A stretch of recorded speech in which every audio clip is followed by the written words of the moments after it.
Yo conocí a don Roberto Sánchez Vilella cuando ingresé a la Escuela de Administración Pública en 1984, que él se desempeñaba como profesor de la escuela.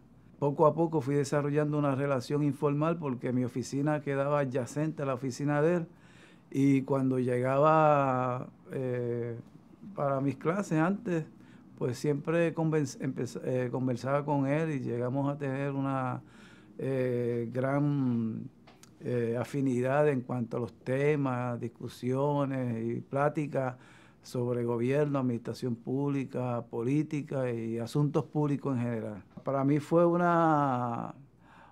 maestro que yo admiré mucho porque yo podía contrastar mis conocimientos teóricos y conceptuales con la práctica profesional y a veces me ayudó a aterrizar más en el terreno de realidad y yo se lo agradezco mucho. Don Roberto era un lector voraz. Él conversaba con todos los profesores y discutíamos a veces sobre reforma de la rama ejecutiva, conceptos de teoría organizacional, teorías de política pública. Y siempre él nos hacía algún señalamiento por su experiencia. Aportaba mucho a la Escuela de Administración Pública porque aportaba con los conocimientos que tenía del gobierno. O sea, la, el- no conozco ninguna persona que tuviera un conocimiento tan detallado de lo que era el gobierno de Puerto Rico, sus procesos, procedimientos, cómo estaba organizado y el detalle del presupuesto. O sea, era una enciclopedia a nivel del manejo de los conceptos y de la práctica de la administración pública. Él daba un curso sobre sistemas de presupuesto en Puerto Rico y lo daba con el documento de presupuesto. Y entonces ahí el estudiante y también los profesores podíamos entender el meandro de lo que es las intrínculas de lo que es realmente un presupuesto, no solamente de la base conceptual de un presupuesto, sino cómo funciona realmente un presupuesto y cómo se administra un presupuesto, que son detalles por una experiencia administrativa tan vasta que muchas veces los académicos no tenemos. Así que don Roberto trajo a la escuela como una vinculación entre esa práctica profesional tan rica que tenía, que yo creo que ninguna persona en Puerto Rico ha tenido esa experiencia administrativa tan vasta con la teoría y los conceptos de administración pública. O sea, a mí personalmente pues me dio esa visión, don Roberto, que me ayudó a integrarme como profesor. Bueno, cuando se habla de burocracia hay que verlo en dos sentidos. En el sentido de lo que significa la burocracia según Max Weber, que es la mejor organización racional para realizar fines públicos, y lo que es la burocracia en el sentido despectivo de la palabra, que es cuando hay exceso de trámites, exceso de reglamentación y hace más lento y más difíciles los procesos, pero la burocracia lo que tiene, lo que significa es organización racional.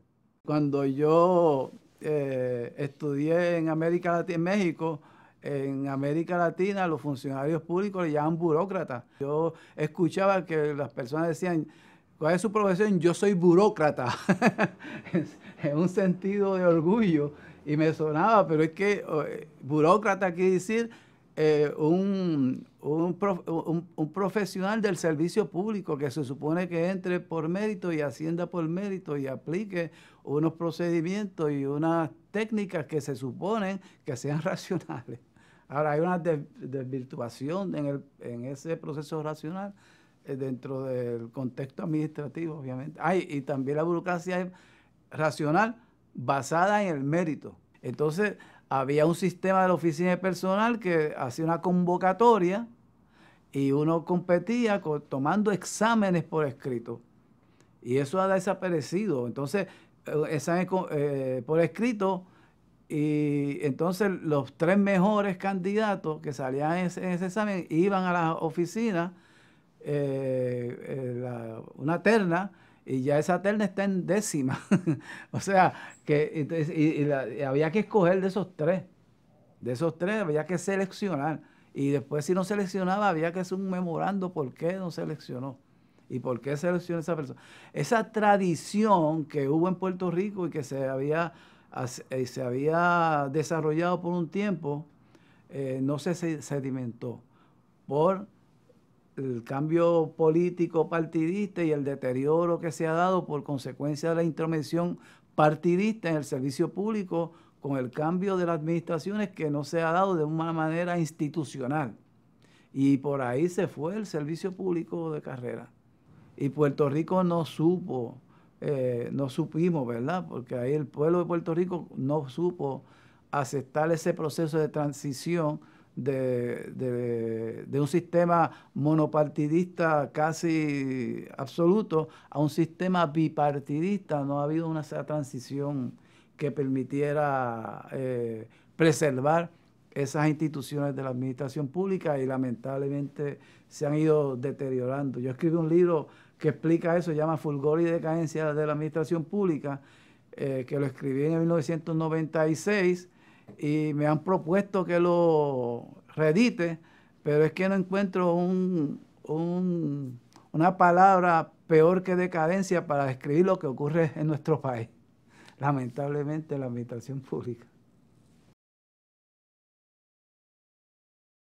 Don Roberto es un ejemplo de una persona que dedicó su vida al servicio público y al servicio de la sociedad, más allá también del gobierno, del interés público. Y lo demostró con la honestidad que le caracterizaba, con su seriedad en los asuntos públicos y con el dominio que tenía de los procesos y de lo que es el gobierno, también con su sentido de lo que es la justicia y la igualdad. Es ejemplo de eso. Entonces yo creo que los jóvenes deben conocer más a don Roberto Sánchez Vilella, la figura, su gobernación y su dedicación posterior como profesor en la Escuela de Administración Pública y en Derecho. Son pocos los gobernadores que han hecho eso, son pocos. Y yo creo que la persona en Puerto Rico que más conocía de administración pública. Don Roberto tenía la filosofía de lo público, ¿verdad? Lo que es lo público, los valores. Y una de las cosas muy importantes también que yo aprendí con don Roberto es que la eficiencia es importante, ¿verdad? El concepto de eficiencia, pero la eficiencia tiene que hacerse conforme una ética también. O sea, que lograr los objetivos por la mera eficiencia y la calculabilidad de costo-beneficio sin que esté dirigido por unos valores, con unos propósitos. Eso es importante también.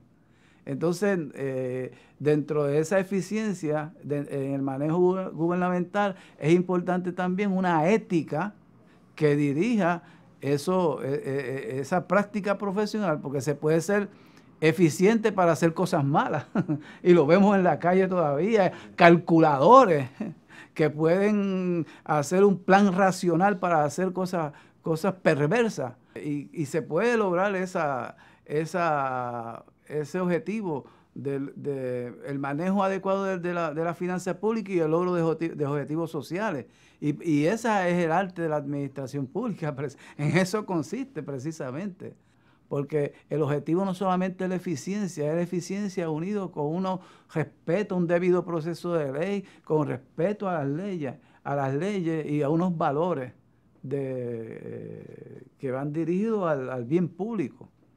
¿De qué vale ser eficiente y perfectamente corrupto? Eso no tiene sentido.